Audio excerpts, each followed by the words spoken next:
Bueno, y continuamos nuestro recorrido por la vida de santos. Ya les anticipo que este es el penúltimo santo del cual hablaremos en este siglo XVI, un siglo muy rico en santidad y diría en santos fundadores y además discípulos de fundadores que han dejado en alto la orden y la congregación. Siempre que me toca hablar de un santo agustino, pues me emociona porque, como lo he dicho en otras oportunidades, los agustinos no son ajenos a mi vida y por muchos años. Fue una casa para mí desde mi infancia. Era la iglesia filial a la cual asistía mi abuelo en la parroquia de Santa Rosalía. Y luego mi madre también pues nos llevaba, a mi hermano y a mí. Y luego yo empecé a hacer desde los 18 años mucha vida pastoral allí en la catequesis de comunión, confirmación, catequesis para padres. Y bueno, todavía se mantienen los vínculos, hay muchas amistades de por medio que si en algún momento pues escuchan estos audios acá, les mando con mucho cariño a todos los que conozco, son muchos los sacerdotes agustinos con el cual en uno u otro momento he tenido la dicha de compartir. Algo que caracteriza a la orden agustina y a sus seminaristas, a sus sacerdotes, sí, y no lo digo en detrimento de los otros carismas sí, carismas o congregaciones, es la buena formación que tienen. Es una formación muy centrada en lo interior, y es que San Agustín, lo digo coloquialmente, era un duro en lo que tiene que ver con la doctrina católica, tanto sí que muchas de las bases de la doctrina moral de nuestra fe se deben a San Agustín, San Pablo y San Agustín. Por supuesto, Santo Tomás de Aquino también, en lo que por algo tiene el doctor angélico, ¿no? La sabiduría de estos hombres pues trasciende cualquier comprensión humana.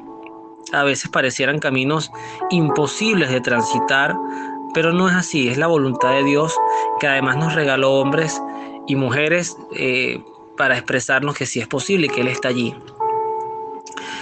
Más allá de todo el currículum, pudiéramos decirlo, que tiene este santo Santo Tomás de Villanueva, que además en Caracas hay un colegio con su nombre, de los agustinos, de los 3 colegios agustinos recoletos que conozco: Fray Luis de León, el Cristo Rey en Santa Mónica y el Santo Tomás de Villanueva, que está en las Mercedes. Ahí me voy quedando con algunas frases que son como sarcásticamente educativas. Cuando, por ejemplo, decía que Santo Tomás de Villanueva toma el hábito cuando Lutero lo estaba votando, o sea, lo estaba despreciando, porque de hecho fue así. Martín Lutero era un sacerdote agustino, que además hay que decirlo, no todo hay que verlo con maldad.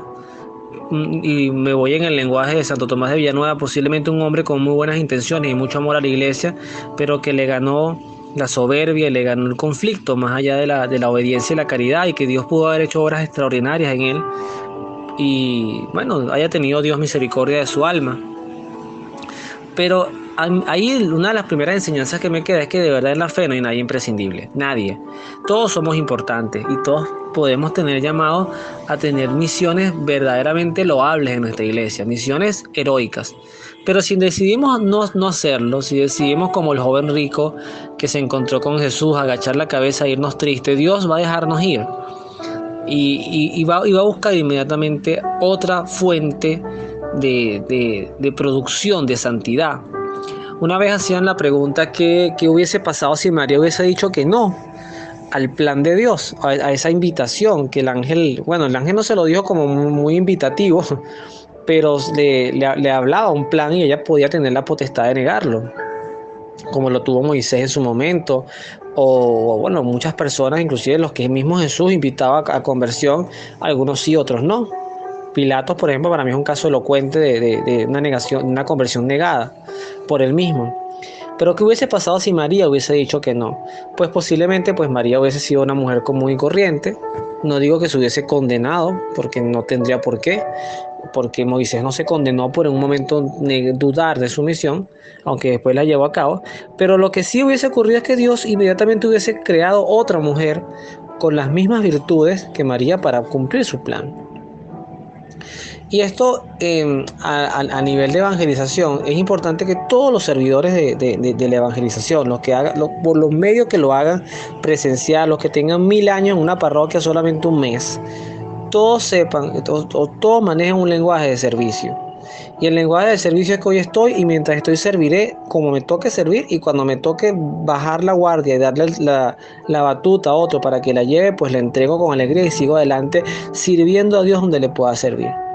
Los títulos, los cargos, el acostumbrarnos mucho a las adulaciones, a la gente que nos implora, o que nos rinde pleitesía, eso es muy dañino en todos los cargos y servicios que pueda tener la labor evangelizadora. Esto lo digo desde un obispo hasta el más seminarista o hasta el monaguillo de la iglesia.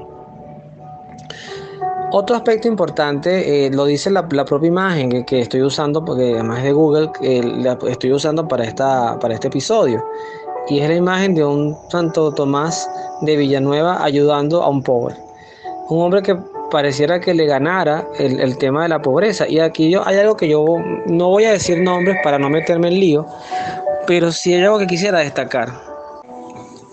Yo he tenido la posibilidad de conocer religiosos, y en especial me viene a la mente una religiosa que era muy dada, y todavía lo es, de ayudar a todo el mundo. Eso es una...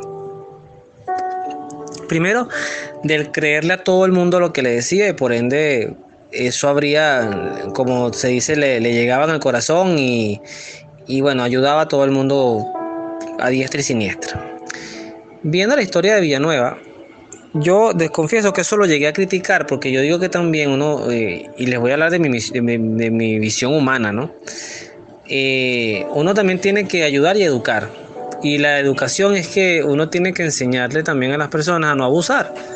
Porque el que abusa, entonces también contribuye al despilfarro de recursos, al despilfarro de cosas que al final son para el servicio común de todas las personas o comunidades. Sin embargo, también recuerdo que una vez yo le escuchaba a un sacerdote, justamente agustino, y ahora quizás entiendo por qué, que él decía que a veces uno conseguía muchas excusas para no ayudar a las personas. Y decía, bueno, yo no le doy plata a ese que está en la calle porque seguro se lo va a gastar en licor, en droga o quién sabe en qué, ¿no? En apuestas, en mujeres. Entonces uno se iba llenando de excusas y uno al final no ayudaba a nadie. Y que él decía esto que dice Villanueva: uno ayuda si hasta donde el poder que uno tiene le permite ayudar. Si la persona despilfarra, usa mal esos recursos, tendrá que rendirle cuentas a Dios. Pero yo no dejo de hacer el bien. Eso para mí es una enseñanza. Yo no me alejo mucho o no me alejo mucho de mi concepto. Quizás debo todavía profundizar más, sin decir que como yo pienso sea lo correcto, porque no es así. Pero yo no me alejo mucho de aquel concepto de que la gente hay que educarla. Sobre todo uno a los hijos no le puede dar todo, ni todo puede ser regalado, ni todo puede ser un despilfarro, y tampoco las personas pueden abusar y pedir ayuda sobre ayuda y sobre ayuda y sobre ayuda, y nunca poner de su parte para por lo menos ofrecerte, mira, por lo menos, qué sé yo, te barro esa salita, pero algo hago. O sea, que también hay un poquito eso que decía San Pablo, de que el que no trabaje, que no coma. Pero no perder la caridad, no perder la humanidad. Creo que es una de las invitaciones grandes que nos hace este fraile. Otra cosa es que es muy característico que Dios le encanta tener en el poder, en el buen sentido de la palabra, a las personas que no quieren el poder. Las personas que más bien prefieren no estar en esos cargos altos, esos son los mejores candidatos. Ojalá en la política también fuera así. Pero no lo es. Pero generalmente las personas que en las congregaciones usted la ve muy lanzándose porque yo quiero ser cardenal y yo quiero ser provincial y yo quiero ser no sé qué cosa, eso no huele muy bien.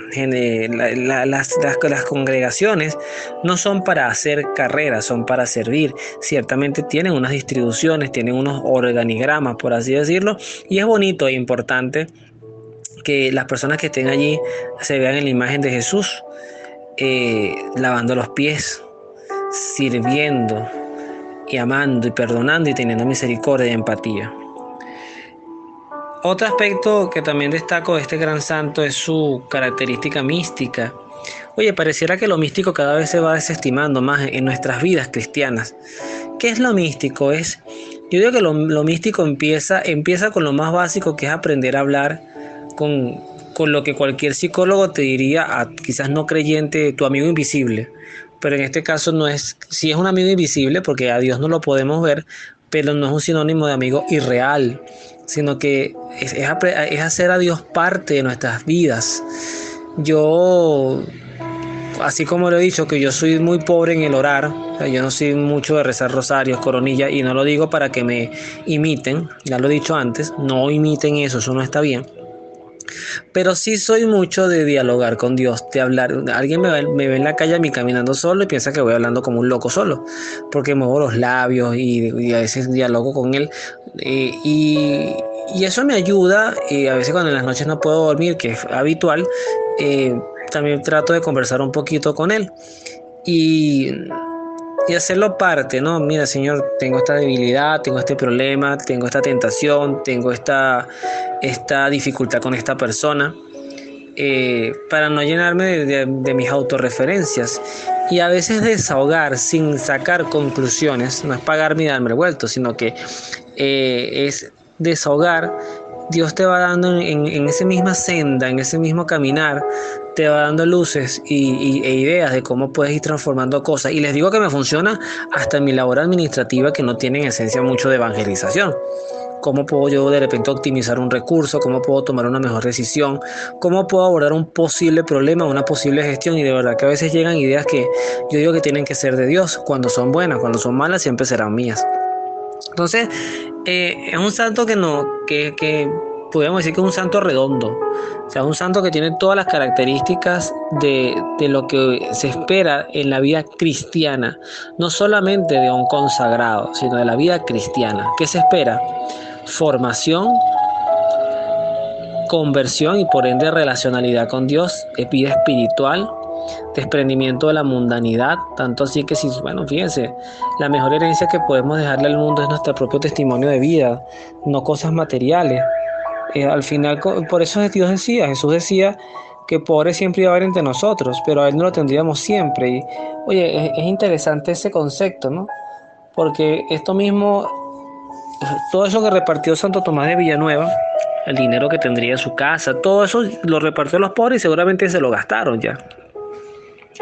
Ya de eso no quedará ni recuerdo ni inventario, pero sí nos queda la vida, el testimonio y la santidad de un gran hombre, de un gran santo, que además pertenece sin duda a una congregación milenaria de historia, de trayectoria y de mucha importancia para nuestra fe católica, como lo son los agustinos, por lo cual también abogo y pido especialmente en este episodio.